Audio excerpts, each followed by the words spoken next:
Deer Hollow's approach is backed in a lot of science. We use academic research to support what it is that we're doing. A lot of the modernized versions of treating trauma that have really been around within the last 5-10 years have come about that are very focused on mindfulness, focused on body-oriented, but it's evidence-based modalities that are going to heal the first responder, that are going to heal the type of client that we're working with. It's very tailor-fit to the individual to such a degree that it is generalizable in a sense for whoever needs it, but we can take it and tailor fit it to the individual and meet their needs. Approaches that we use, specifically internal family systems, is a really unique approach in that it is something that's been developed within the last 20 years, but it's gained a lot of notoriety and popularity in about the last 5 to 10 or so. And as it's gained momentum in the field, it's really done a lot of amazing things for people. And we're kind of at the forefront of a treatment center using internal family systems model to be able to tailor fit things to the individual. It's been quite the challenge to figure out how to use internal family systems on such a large scale with so many different people. But what we've done is we've created a proprietary version of that combines different modalities alongside the internal family systems, different modalities like cognitive processing therapy, mind-body bridging, as well as like really popular stuff like EMDR. This is a bunch of mumbo jumbo words for most people, but really what it is it's the best of the best treatments for first responders and the like. And we use as many of them as we can in a way that we have found works over and over and over and over and over. Specific aspects of our treatment center's philosophy are going to be, we use group therapy as the major intervention. Group therapy is an absolutely incredible way to heal people. Individual therapy for a long time has been used as kind of like the preeminent version of therapy that seems to do the best for people. We have found that when you put people in a group, the energy compounds, the healing compounds, and we're able to work with many different people at many different times, and the group itself keeps healing itself as it goes, and it doesn't require a clinician to be there. The participants in the group are the ones that are doing the healing for each other, and the clinician is kind of like an additive in that process. But really that group therapy is remarkable in its ability to create healing. I can't tell you how many hundreds, thousands of people as we're traveling around the nation have come up to me and said, "You guys saved my life." I hear it weekly. I just got done recording a podcast with a guy whose life was in shambles. He had, thoughts about using his duty weapon to kill himself. And this guy now has his own charity. He's working to help other people. I mean, it's the pebble in the pond to the nth degree.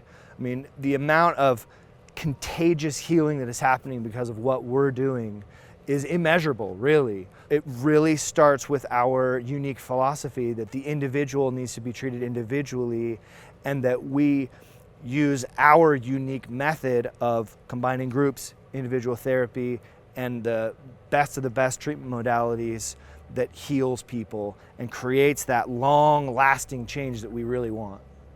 What we have found in our tens of thousands of hours of treating first responders is that a couple of things work really well. A lot of this is based on our own anecdotal experience, but as well, when you look at the academic research, what you find is that they need community. They need each other. They need to be able to have resources outside of their own individual department, or their own individual family that they can go to over and over and over again. What we've done at Deer Hollow is we've created an extensive network of support for people that's long-term. And that in and of itself becomes preventative, because word of mouth is the main way that people hear about us, right? And so we have clients who leave, who talk to other potential clients, preventing further harm from happening because of all of the work that they've done themselves. They go in and people see them and they're like on death's door, ready to die, can't stop drinking, completely isolated, these dark, sullen faces. And then 30 days later, they leave the treatment center and they're happy, they're bright, and they stay that way forever.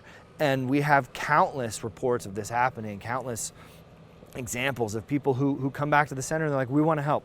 What can we do? I want to help my brothers. I want to help my sisters. What can I do? And we work with these people for years to come to be able to create, a community of healing in the first responder world.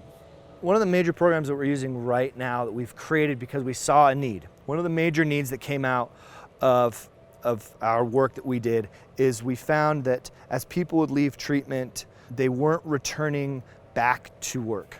They were quitting early retirement, things like that.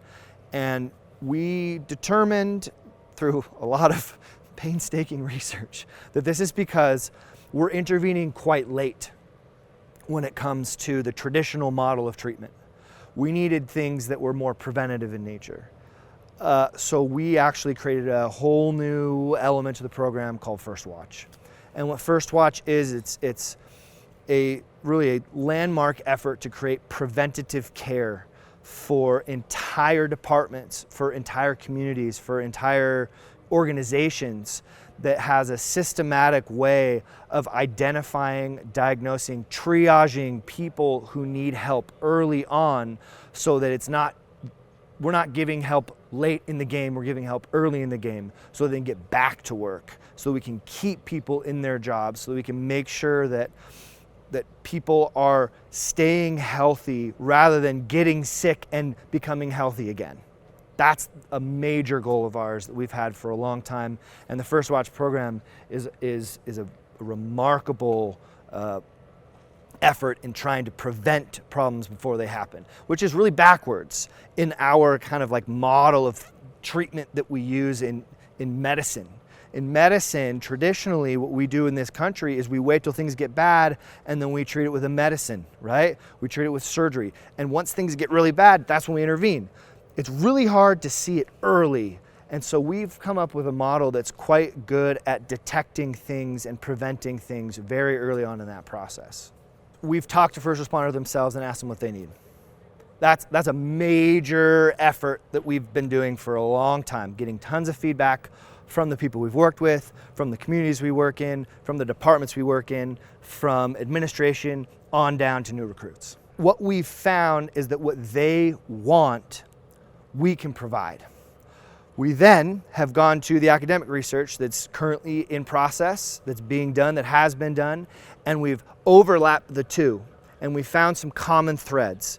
Mainly the common thread being that they need to feel supported by their administration, as well as they need to have resources outside of the department that they can go to in order to get help anonymously. That's a major, major thing that all these guys want, is this anonymity thing, making sure that when they ask for help that it's confidential.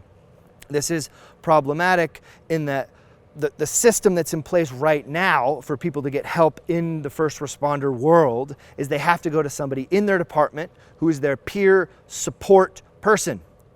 Well, the major fear that we've heard from all these people is that they go to their peer support person and that peer support person somehow leaks it to some person because they're gossiping, and then it gets out and then it gets to administration and then it gets to human resources, and then they're ostracized and then they lose their job and in turn lose their identity, and that is a big problem.